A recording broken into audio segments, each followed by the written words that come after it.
세상에 떠도는 기묘한 괴담들. 첫 번째 이야기, 아파트에 버려진 전신 거울 때문에 실제로 겪었던 실화괴담. 때는 작년 8월쯤이었어요. 전 그때도 일을 하고 있었고 집에 오면 피곤해서 잠들기 바빴죠. 엄마는 2주에 한 번씩 집에 들어오시는 일을 하셨고 아빠는 밤에 일을 하셔서 저녁엔 동생과 저만 집에 있었어요. 게다가 동생은 야자를 끝내고 학원을 다녀와야 했기에 저 혼자 집에서 TV를 보다가 잠드는 일이 많았죠. 그러던 어느 날 저녁, 엄마가 전신 거울을 하나 주워 오셨어요. 아파트 지하 분리수거장에서 발견했는데 누가 내다 버린 것 같았지만 엄마는 거울이 너무 멀쩡하고 내 방에 거울이 없다는 걸 기억해내시고 그걸 주워 오셨죠. 나중에 알았지만 주워 오면 안 될 물건 중에 거울, 옷장, 장롱 등이 있다고 하더군요. 조금 찝찝했지만 거울도 크고 아파트 지하에서 누군가 버린 거라 저도 크게 신경 쓰지 않았어요. 그리고 무엇보다 그 거울은 정말 완벽한 각도로 저를 날씬하게 만들어 주었죠. 누군가 버렸다는 걸 잊고 저는 그 거울이 무척 마음에 들었어요. 처음에는 말이죠. 거울을 주워온 지 일주일 동안은 별다른 일이 없었어요. 저는 20년 넘게 살면서 귀신도 가위 눌림도 겪어본 적이 없는 사람이거든요. 운동 부족으로 몸은 조금 허약했지만 정신만큼은 건강했어요. 게다가 저는 무서운 것도 꽤 좋아하는 편이에요. 물론 조금 무서워하긴 하지만 무서운 사진이나 이야기에도 크게 겁먹지 않는 담력이 있었죠.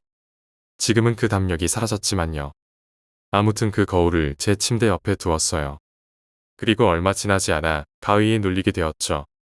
처음엔 침대에 누워있던 저를 누군가 빨아들이는 것처럼 밑에서 누군가 저를 끌어내리려는 느낌을 받았어요. 정말 평소에 가위를 한번 경험해보고 싶었기 때문에 이게 가위라는 건가 싶어 망할 놈의 호기심에 눈을 번쩍 떴어요. 귀신을 보고 싶었거든요.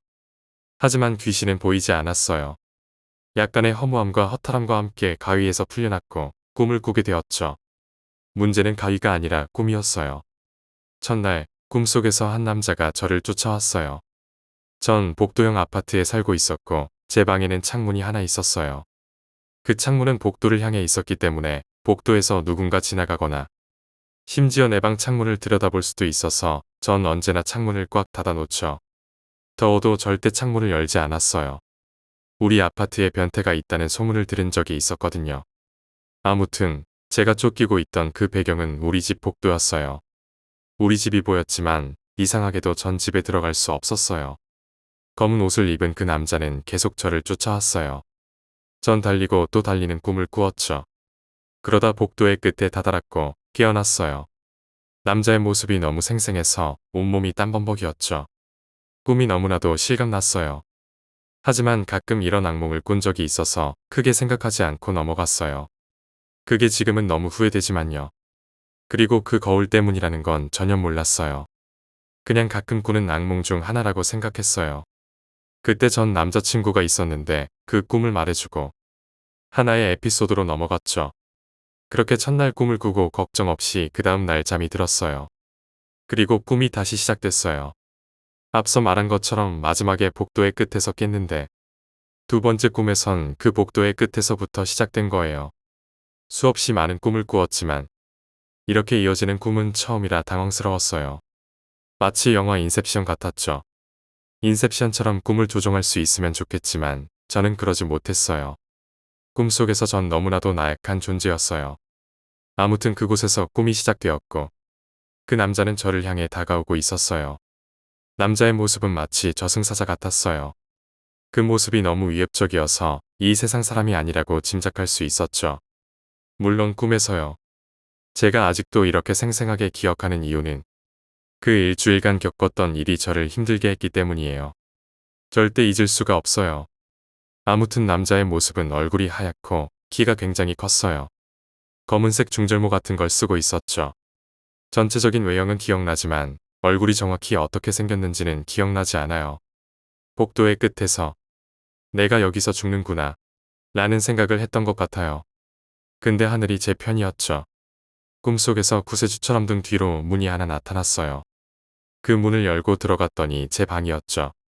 아까 분명 집 앞을 지나쳤고 집에 들어가려 했지만 들어갈 수 없었는데 복도의 끝에는 문이 생겨났고 그 문을 열고 들어가니 제 방이었어요.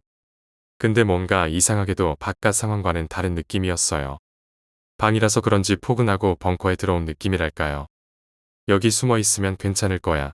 라는 생각이 들었어요. 방에 들어오자 마음이 진정되고 편안해졌죠. 근데 제 방 창문은 복도를 향해 있었잖아요. 복도에서 방 안을 들여다볼 수 있다고 했죠. 그 창문에 그 남자가 서서 저를 찢어 죽일 듯한 눈으로 쳐다보고 있었어요. 하지만 남자는 방으로 들어오지 못했어요.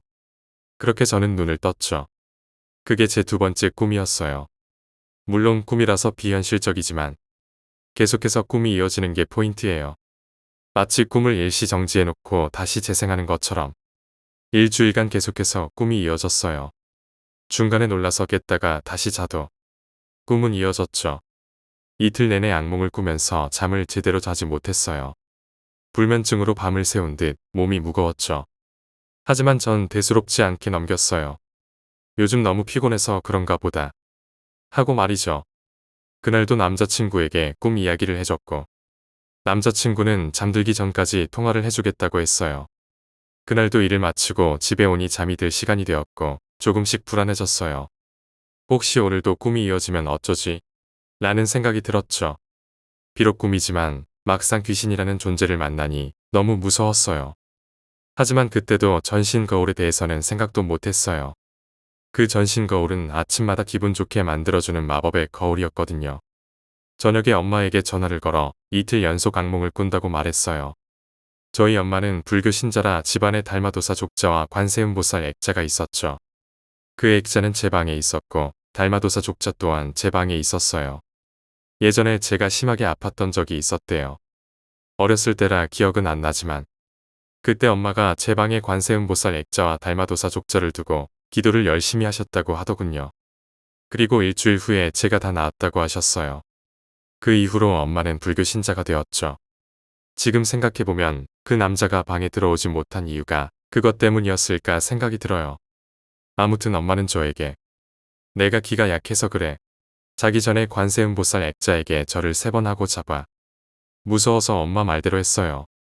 남자친구와 통화하다 잠들었는데 남자친구는 제가 자는 게 웃겼는지 계속 통화 중이었대요. 그런데 갑자기 전화 음질이 지지직거리는 소리와 함께 뚝 끊기더래요. 그 이후로 저에게 전화를 걸어도 연결이 안 됐다고 해요. 이 이야기는 제가 무서워할까봐 나중에 남자친구가 말해줬어요. 역시나 3번째 날도 꿈은 이어졌어요. 제가 방 안에서 깼는데 여전히 그 방에 있었고 남자는 여전히 저를 노려보고 있었죠. 그 남자가 너무 무서워서 잠시 딴짓을 하다 고개를 돌리니 어느새 그 남자는 사라졌어요. 꿈속에서도 망할 호기심이 생겼어요. 그 상황에서 제가 왜 문을 열었는지 모르겠어요. 그냥 방 안에 얌전히 있었다면 3번째 꿈은 조용히 넘어갔을 텐데 꿈속에 저는 방문을 열었죠. 아마 남자가 사라졌는지 확인하려 했겠죠.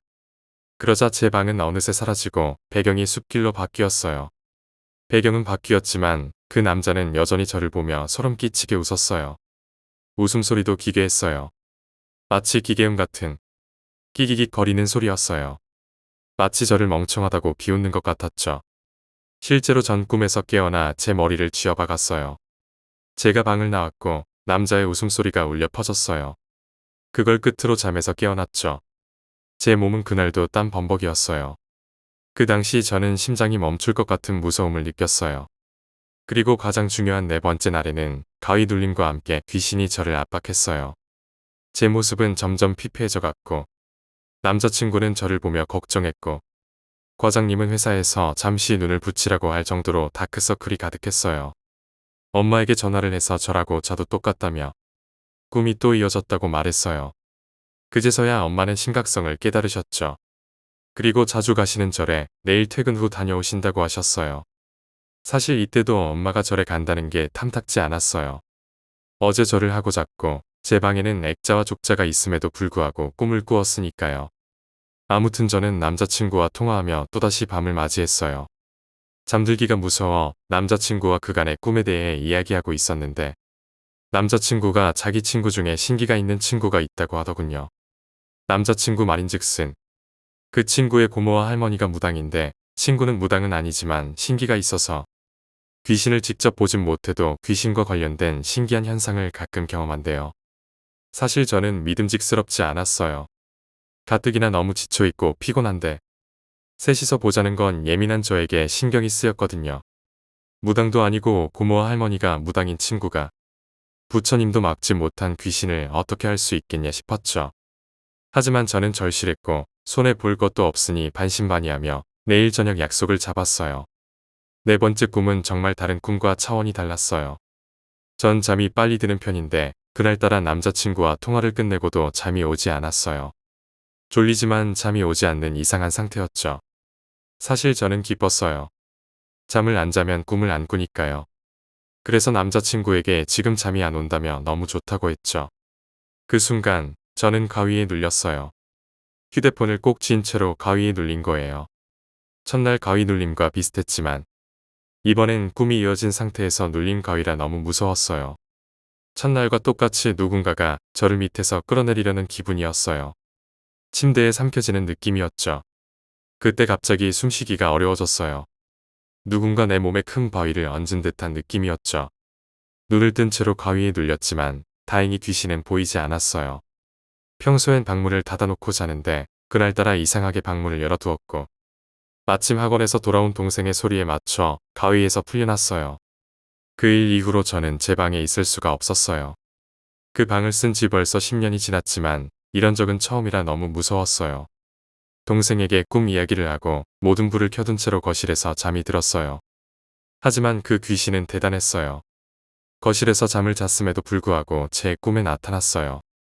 전날 꿈에서 산길 숲속에서 남자가 웃는 모습을 보고 깨어났는데 역시나 같은 모습으로 꿈이 시작됐어요. 전 달렸어요. 죽어라 달렸죠. 그 남자에게 잡히면 진짜 죽을 것 같았어요. 하지만 결국 잡혔어요. 그 남자는 하루하루 빨라지고 있었어요.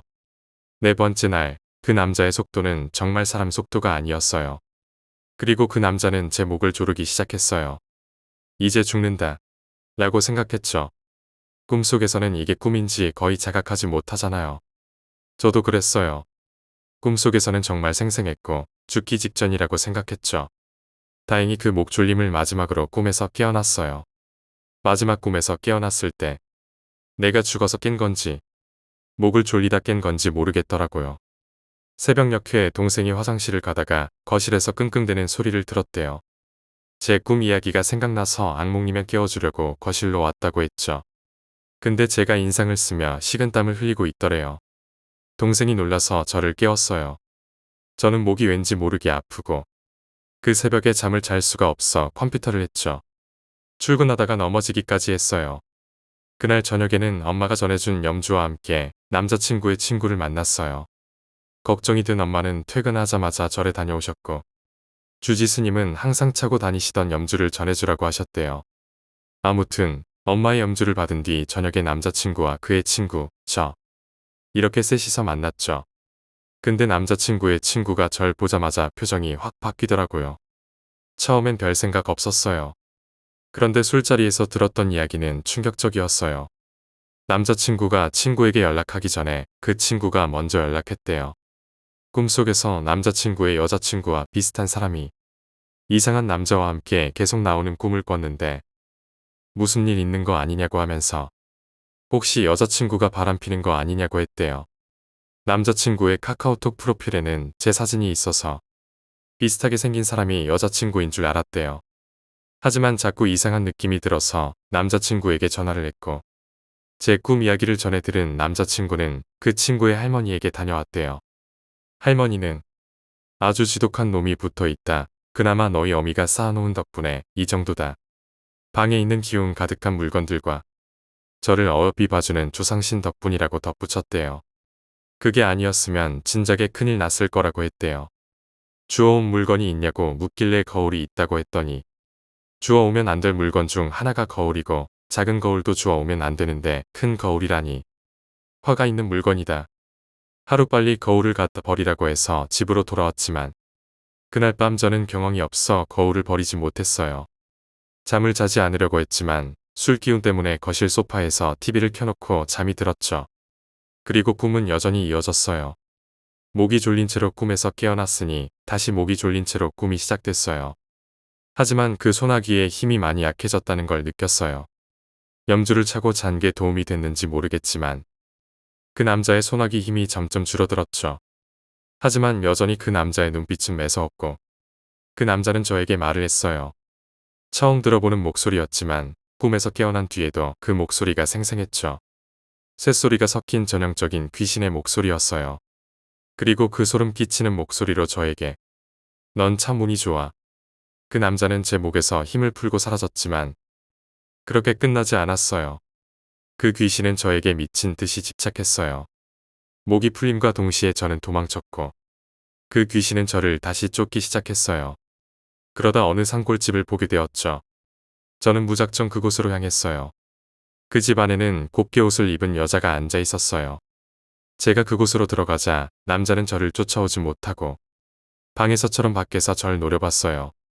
남자는 저를 잡지 못해 굉장히 분해 보였어요. 저는 여자를 향해 달렸고 그 여자는 마치 엄마처럼 저를 꼭 안아주었어요. 꿈속에서 저는 엉엉 울었죠. 그리고 그 여자는 남자를 향해 걸어갔어요. 하지만 남자의 시선은 여전히 저를 향해 있었어요. 그 여자는 남자에게 소리치는 것 같았지만 저에겐 들리지 않았어요. 그리고 여자가 뭔가 말하자 남자는 어디론가 사라졌죠. 오랜만에 푹 잤어요. 다음 날 아침에 일어나니 엄마에게 부재중 전화가 5통이나 와 있었어요. 전화를 하자 엄마가 엄청난 이야기를 해주셨어요. 엄마의 어렸을 적 이야기였는데 저에겐 증조할머니셨던 거죠. 증조할머니가 엄마를 정말 아끼셨대요.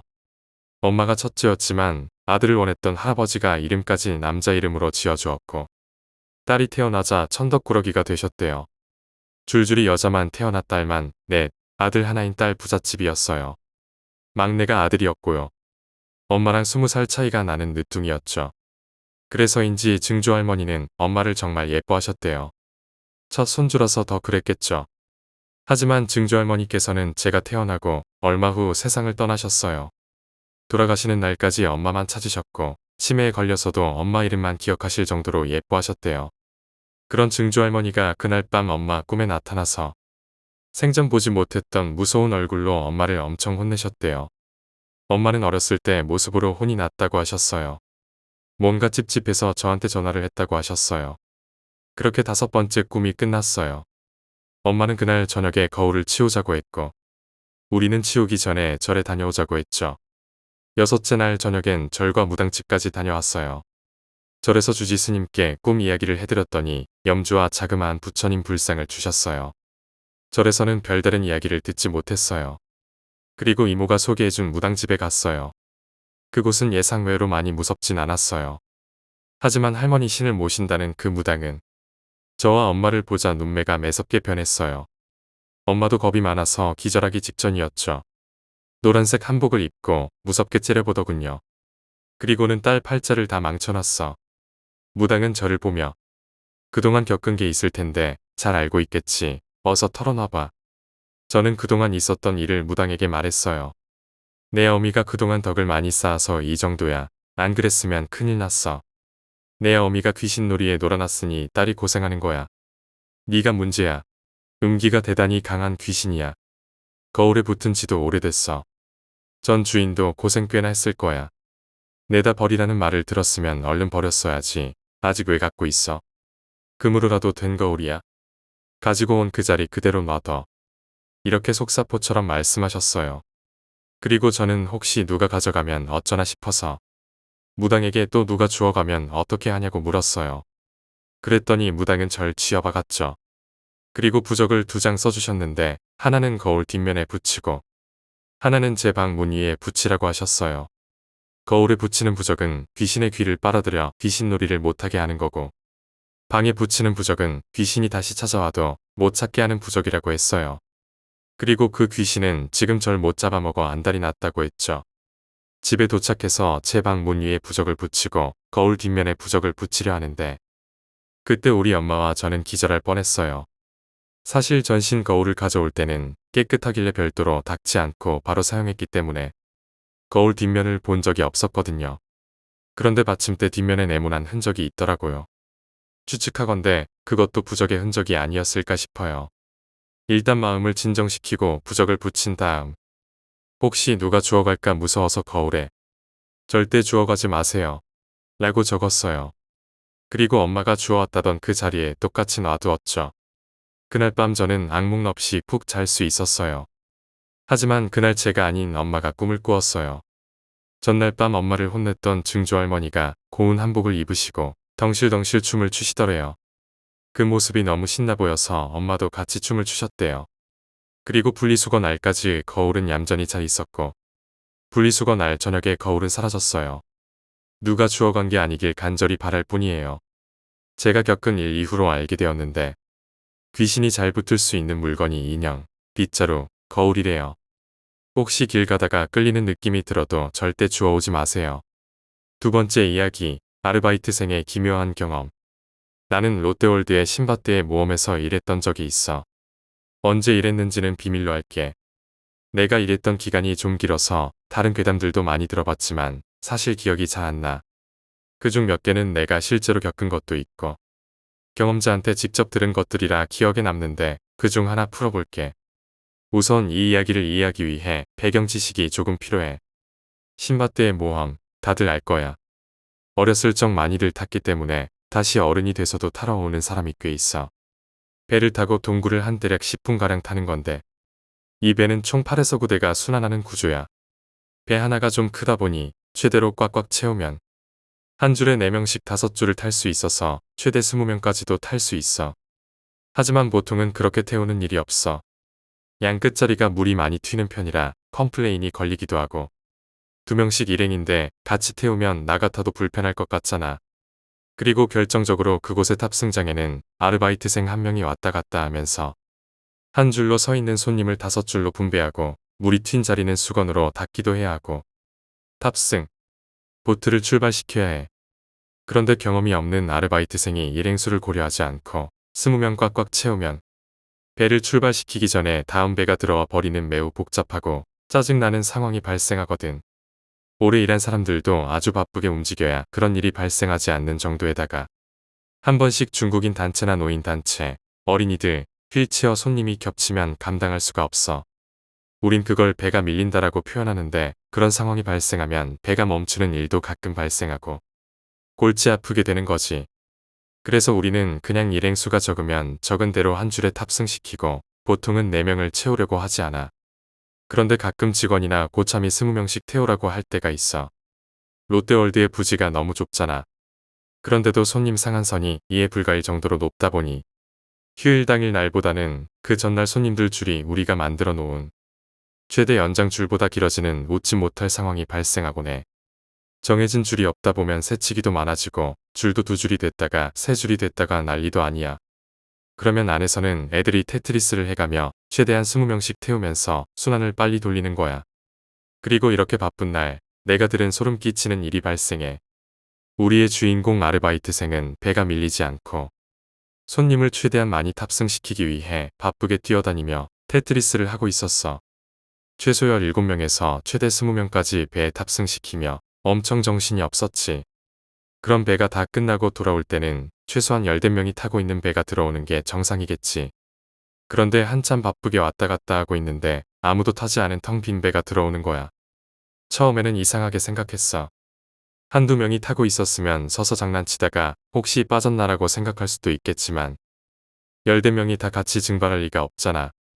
당시 그 사람은 너무 바쁘기도 하고 다음 배에 탑승할 손님들을 위해서 다시 바쁘게 뛰어다니느라 대수롭지 않게 여기고 손님이 많으니 배가 중간에 추가됐나? 라고 생각했어. 물론 가끔 그런 경우가 있기는 있어. 배가 10대까지도 돌아갈 수 있거든. 그런데 그렇게 갑자기 보트를 증감할 수 없고 최소 30분에서 최대 50분까지 걸리는 일이니까 그동안 운행을 못하는 게 당연하거든. 아무튼 그렇게 착각한 상태로 교대가 와서 휴게실에 들어갔는데 그때 당시 고참이 쉬고 있었던 거야. 걔는 그냥 별 생각 없이 고참한테 이러이러한 일이 있었다, 이상했다, 혹시 중간에 보트가 추가된 거냐고 물어봤어. 물론 시스템을 누구보다 잘 알고 있는 고참은 보트 증감이 절대 불가능하다는 걸 알고 있었기에 그릴러가 없어. 빈 보트가 들어오려면 애초에 빈 보트를 보내는 수밖에 방법이 없어. 이렇게 바쁜 날 빈 보트를 보낸 거야. 라며 약간 꾸짖었어. 땀나게 일하다 온 아르바이트생은 억울했고 절대 아니라며 자신은 무조건 17명 이상씩 태웠다며 자신의 결백을 주장했어. 고참은 거짓말하지 말라며 대응했고 약간의 말싸움식으로까지 이어졌어. 그래서 결국 CCTV 녹화된 걸 확인하기 위해 자리를 털고 일어났어. 그리고 돌아온 안고가 한 말은 내 말이 맞지? 라는 의기양양한 말이 아니라 너 괜찮냐? 라는 말이더래. CCTV 화면으로 본 상황은 손님들은 가만히 있는데 아르바이트생 혼자 이리저리 뛰어다니며 배를 출발시키는 모습이었어. 더 자세히 설명하자면 손님들이 한 줄로 서 있으면 일행을 물어보고 5줄로 나눌 때 일행이 몇 명이냐고 묻거든. 그러면 대답을 듣고 1번으로 가세요. 네, 2번으로 가세요. 라고 안내하거든. 물소리와 신밧드와 함께 모험을 떠나볼까요? 라는 무한 반복되는 앵무새 같은 소음 때문에 잘 안 들릴 수 있으니 손가락으로 번호도 표시하면서 말야. 그런데 시야에 보이는 그곳 손님들이 아르바이트생이 가라고 하는데도 불구하고 가만히 있더래. 심지어 자기들끼리 떠드는 것도 아니고 그냥 무표정으로 앞만 주시한 채로 말야. 움직이지도 않았어. 그런데 그런 상황이라면 아르바이트생은 1번으로 아무도 안 갔으니 다시 1번으로 가라고 안내를 해줘야 하잖아. 그런데 똑같은 손님한테 아무렇지도 않게 다시 몇 명이냐고 묻고 2번으로 가라고 하는 거야. 물론 그 손님들은 앞만 주시할 뿐 아무 반응이 없었어. 그렇게 아무도 움직이지 않는데 5번 줄까지 반복하는 거야.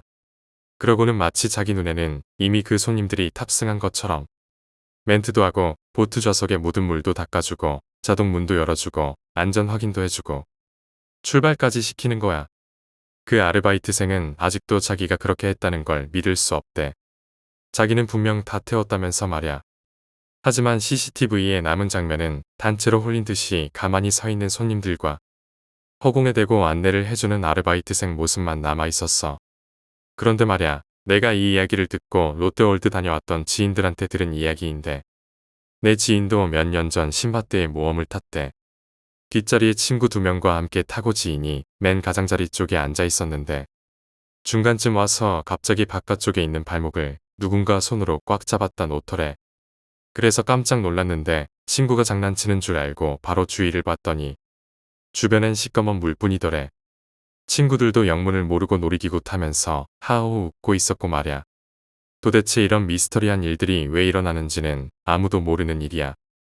세 번째 이야기, 사라진 할머니와 동굴의 기묘한 이야기. 내가 사는 동네에 한 동굴이 있었다. 동굴이라고 해도 산속에 있는 게 아니었다. 마을 가운데 지나는 철도를 건너기 위해 건널목이 아니라 그 아래를 굴로 만든 인공굴이었다. 어린 시절 누군가에게 듣기로는 일제강점기 시절 경부선이 지나가면서 만들었다고 한다. 그렇게 넓은 굴은 아니었기에 자동차는 들어갈 생각도 못하고 자전거도 통행금지 안내판이 있을 정도다. 게다가 비가 오면 중간중간 비가 새어 지나갈 때 옷이 젖지 않기 위해선 타이밍 맞춰 새는 곳을 지나가야 하기도 했다. 물론 지금은 공사를 해 자동차도 지나갈 정도로 확장되었지만 이 이야기는 아직 그 동굴이 작았던 무렵 내가 학생일 때 이야기다. 어느 날 친구와 그 동굴을 지나가려 하고 있던 터였다. 맞은편에서는 한 할머니가 우리 반대편을 향해 걸어오고 있었다. 원래 통행량이 많지 않은 동굴이었기에 그리 이상한 일은 아니었다. 할머니가 친구와 나를 지나치고 4발자국을 더 갔을까. 갑자기 뒤에서 할머니가 말을 걸어왔다. 동굴은 소리가 울리니 우리 뒤에 누가 들어왔다면 발자국 소리로 알 수 있었을 터였다. 당연히 할머니가 우릴 부른 것이라 생각해 친구와 난 가던 길을 멈추고 그 할머니를 바라보았다. 할머니 또한 우리 쪽을 바라보고 있었다. 난 혹시 우리가 흘린 물건이 있어 불러세웠나 싶어 어두운 바닥을 내려봤다. 하지만 할머니는 우리를 향해 손짓하며 오라고 하고 있었다.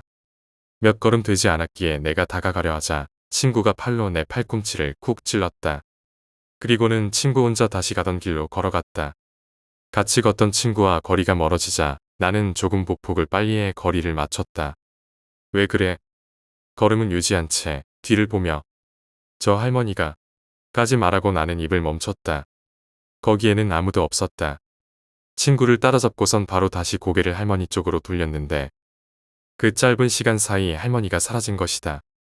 내가 잠시 상황을 이해 못하고 멍하니 있자 친구는 다시 가자 라고 말했다. 친구가 뒤를 돌아본 건 아니었지만 왠지 친구는 알고 있는 것 같았다. 하지만 돌아올 대답이 무서워 나는 아직까지도 진실을 묻지 못하고 있다. 네 번째 이야기, 목 없는 여자가 남긴 검은 구두. 저는 이번 여름 방학 때 전국 투어를 하는 콘서트에 당첨되었습니다. 매년 열리는 콘서트였지만 매번 다른 일과 겹쳐서 갈 수 없었기에 이번에는 기쁜 마음으로 친구와 함께 콘서트에 갔습니다. 무대는 준비되어 가고 있었고 콘서트가 빨리 시작되기를 바라는 마음에 무척 설레고 있었습니다. 하지만 문득 주변을 둘러보다가 순간 섬뜩한 기분이 들었습니다. 제가 바라본 곳은 2층의 객석이었습니다.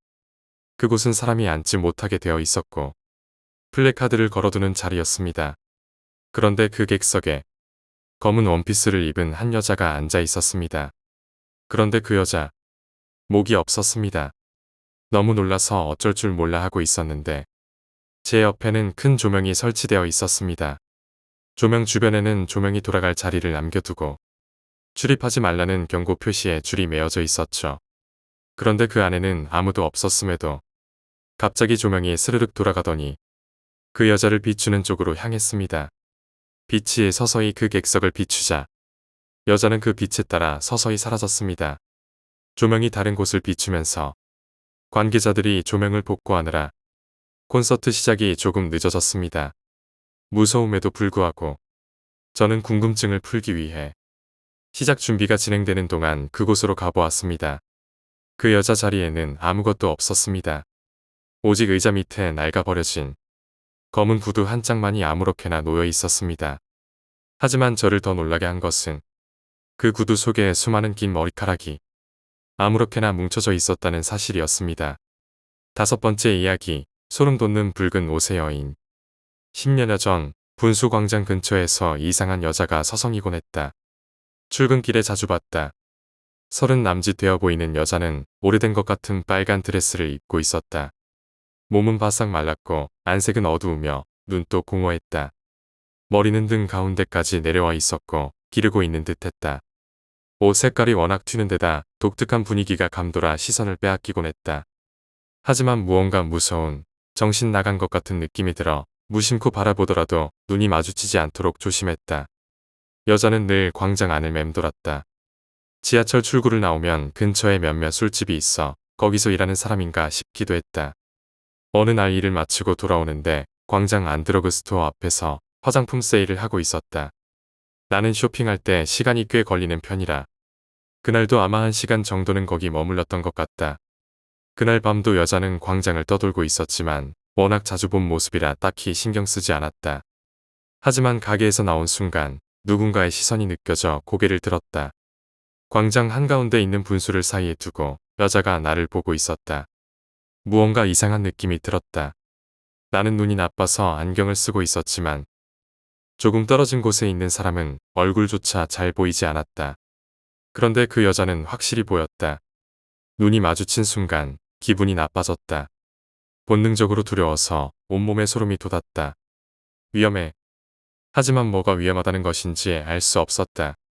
머릿속 사고회로가 제대로 돌아가지 않았다. 반사적으로 가게 안으로 돌아가려 했지만 마치 가위에 눌린 것처럼 몸이 움직이지 않았다. 도움을 구하려 해도 목소리조차 나오지 않았다. 항상 비틀거리며 걷던 여자가 이번엔 빠르게 다가오고 있었다. 분명히 평범하지 않은 모습이었다. 머리는 산발해 드레스 자락을 붙잡은 채 다가오는데 주변 사람들은 전혀 눈치채지 못하는 듯했다. 만면에 미소를 짓고 있었지만 그 얼굴이 너무나 무서워서 나는 압도되고 말았다. 눈 전체가 새까만 자위였기 때문이다. 더는 안 되겠다 싶은 순간 갑자기 누군가 뒤에서 내 팔을 꽉 잡았다. 놀라서 뒤를 돌아보니 그제야 몸이 움직였다. 웬 남자였다. 내가 입을 열려 하자 남자는 조용히 해. 작은 목소리로 말했다. 멍하니 바라보자 남자는 점점 소나기에 힘을 주며 앞을 노려보고 있었다. 시선을 돌리니 여자가 바로 앞에 서서 남자를 죽일 듯한 눈빛으로 노려보고 있었다. 너무나 끔찍한 그 얼굴에 나는 벌벌 떨었다. 갑자기 여자는 우리는 안중에도 없다는 듯 죽인다. 중얼거리며 남자 옆을 부딪히듯 지나쳐 식당 안으로 들어갔다. 남자는 그 후 나를 붙잡고 역 구내까지 데려가 그제야 손을 놓았다. 역 안은 사람들로 가득해 방금 있었던 일이 거짓말처럼 느껴졌다. 멍하니 서 있자 남자는 괜찮아 라고 물었다. 고개를 끄덕였지만 나는 아직 패닉 상태였다. 상대의 이름을 묻거나 감사 인사를 전할 생각조차 할 수 없었다. 남자는 나를 개찰구까지 데려다 주었다. 헤어지면서 이제 거기로는 다니지 마. 하지만 일 때문에라도 다녀야 하는데요. 목숨이 아까우면 그만둬. 대답을 못하고 가만히 있자. 남자는 이렇게 말했다. 오늘은 운이 좋았어. 내 수호령이 나를 불러서 너를 지켜준 거야. 나는 멍하니 듣고만 있었다. 우연이야. 내가 살아남은 건 수호령의 부름을 알아차릴 사람이 근처에 있었기 때문이야. 저놈에게 죽고 싶지 않으면 다시는 거기로 가지 마. 영혼 따위 본 적도 없기에 내가 무슨 일을 겪었는지 아직도 잘 모르겠다. 내 눈에 여자는 그저 사람으로만 보였을 뿐이다. 내가 머뭇거리는 사이 남자는 몇 번이고 혼자 다니지 마라. 이렇게 말을 남기고 떠나갔다. 그런데도 다음 날 낮 나는 다시 그 광장을 지나갔다. 낮이라서 공포감이 희미해지기도 했고 실제로 지나가는 동안 아무 일도 없었다. 하지만 귀갓길의 날이 어두워지자 남자가 했던 말들이 떠올라 무서워졌다. 그래도 주변에 사람들이 많았기에 나는 한번 확인해 보기로 했다. 그 여자가 정말 사람인지 확인하고 싶은 마음도 있었다. 하지만 어리석은 짓이었다. 광장으로 이어진 계단을 반쯤 내려가자 붉은 옷을 입은 여자가 내게 등을 보이며 계단에 앉아 있었다. 그제껏 여자가 계단에 앉아 있는 것을 본 적이 없었다. 달아나야겠다고 생각한 순간 여자는 슬그머니 일어섰다. 마치 마리오네트의 줄이 끊긴 것처럼 부자연스러운 자세였다. 그 순간 나를 바라볼 것 같다는 예감에 황급히 계단을 뛰어올라 뒤도 돌아보지 않고 도망쳤다. 그 후 나는 분수 광장을 무조건 피해 다녔고 2달 뒤 일도 그만뒀다. 아직도 그 여자는 거기에 있을까? 6번째 이야기, 영정사진. 지금은 고인이 되신 저희 큰어머니께서 겪으신 이야기입니다. 큰어머니께서 막 시집을 오시기 전 시댁, 즉 저희 친가댁에 인사를 드리러 갔던 날이었다고 합니다. 정신없이 시댁 어른들 및 일가친지들에게 인사를 드리고 점심 식사를 마친 뒤 뒷정리를 거들고 잠시 숨 돌릴 여유를 찾고 있을 때 할머니께서 큰어머니를 따로 부르셨다고 합니다. 할머니는 앞으로 시집에서 겪어야 할 일과 당부사항, 그리고 한 가족이 되었으니 지켜야 할 유의점 등을 다소 부담스럽게 이야기하시며 마지막으로 집안 사정 중 하나였던 고모 할머니에 대한 이야기를 들려주셨답니다. 어렸을 때 큰아버지를 유독 예뻐하셨다는 그분은 젊은 나이에 갑작스레 돌아가셔서 영정사진만 한 장 남기고 가신 분이라는 설명과 함께 말이죠. 그리고 세 사람을 맞았으니 영정사진이라도 인사를 드리는 게 도리라며 기어코 장롱 깊숙이 넣어두었던 영정사진을 꺼내 큰어머니께 보여주셨습니다. 그런데 순간 큰어머니께서는 깜짝 놀라시며 자신도 모르게 그 영정사진을 집어던지셨다고 합니다. 큰어머니께서는 그때 그 자리와 상황 속에서 왜 그런 행동을 했는지 이해할 수 없었다고 말씀하셨지만 분명한 것은 돌아가신 시고모님의 영정사진이 섬뜩할 정도로 무서웠다고 하셨습니다. 마치 그 모습은 죽은 사람의 영정사진이라기보다는 바로 옆에 살아있는 사람 같았고 무엇보다 보통 영정사진은 여유롭고 인자한 표정으로 찍는 경우가 많지만 젊은 나이에 갑작스레 돌아가셔서인지 사진 속 고모 할머니는 아주 표독스럽게 노려보는 모습이었다고 합니다. 좀 더 자세히 큰어머니의 설명을 빌려보자면 하얀 소복에 단정하게 올린 머리였지만 창백한 얼굴에 초점은 없으나 분명히 매섭게 노려보는 그런 사진이었다고 하셨습니다. 물론 그 사진이 영정사진이 될 줄은 고모 할머니도 몰랐겠지만 처음 그 사진을 보는 입장에서는 마치 죽음에 대한 냉소와 한이 서려있는 소름 끼치는 모습이었다고 하셨습니다. 어쨌든 큰어머니의 그런 반응에 당연히 할머니께서는 불같이 화를 내셨고 울고 있는 큰어머니 곁으로 큰아버지께서 다가와 자초지종을 듣고는 어른들 앞에서 주의를 주는 척하면서도 뒷마당으로 나가 몰래 큰어머니를 안아드리고 달래주셨다고 합니다. 그런데 본격적인 공포는 큰어머니께서 시댁 생활을 시작하면서부터였다고 합니다. 그 일이 있고 얼마 후 두 분은 결혼식을 올리고 시댁에 들어와 살게 되었는데 큰어머니께서는 이상하게도 집 대문을 넘어서면 마치 누군가 자신을 노려보는 것 같고 온몸에 한기가 들었다고 합니다. 마치 대문을 경계로 전혀 다른 세상인 것처럼 말이죠. 처음에는 그저 그런 기분 탓이라고 생각했지만 시간이 흐를수록 양은대야에 빨래를 하거나 큰아버지 씻을 물을 받을 때면 마치 뒤에서 누군가 등이 밀치는 것처럼 앞으로 넘어지는 경우가 많아졌고, 심지어 세수를 하려고 자세를 잡으면 뒤에서 꽹과리와 종소리가 들리며 앙칼진 여자의 웃음소리가 집안 가득 울리며 큰어머니를 괴롭혔다고 합니다. 결국 큰어머니께서는 시름시름 앓기 시작하셨고, 결혼한 지 얼마 되지 않아 알아누운 며느리를 보며 시댁 어르신들의 걱정은 이만저만이 아니었습니다. 급기야 용한 점쟁이를 찾아가 그동안 있었던 일을 전해 들은 결과, 돌아가신 시고모님의 원혼이 첫인사를 잘못한 큰어머니를 괴롭힌다며 구슬해서 원혼을 달래거나 큰어머니와 분리해야 한다고 했답니다. 하지만 할머니와 달리 무속신앙에 부정적이셨던 할아버지의 반대로 굿은커녕 다시는 점집에 가지 말라는 엄포만 들었고, 날이 갈수록 힘들어하는 며느리를 보다 못한 할머니와 할아버지는 큰아버지 내외를 분가시키기로 결정하셨다고 합니다. 당시 기준으로 집안의 장손 내외를, 그것도 결혼 직후 분가시키는 일은 매우 드문 일이었지만 사태가 얼마나 심각했는지 알 수 있는 대목이었습니다. 결국 큰아버지 내외는 분가를 하셨고, 신기하게도 분가 후 큰어머니의 병세는 눈에 띄게 호전되어 결국 건강을 되찾으셨습니다. 하지만 무서운 것은 명절이나 집안 행사로 본가에 들어가면 어김없이 몸이 아프시거나 크고 작은 송사에 휘말리셨다는 것입니다. 세월이 많이 흘러 큰어머니를 포함한 당시 대부분의 어르신들이 돌아가셨지만, 지금도 집안의 금기처럼 고모할머니의 영정사진은 집안의 새 가족이나 외부인에게 보여지지 않고 있습니다. 저 역시 태어나서 지금껏 이 이야기만 들었을 뿐 그 사진을 본 적은 한 번도 없습니다.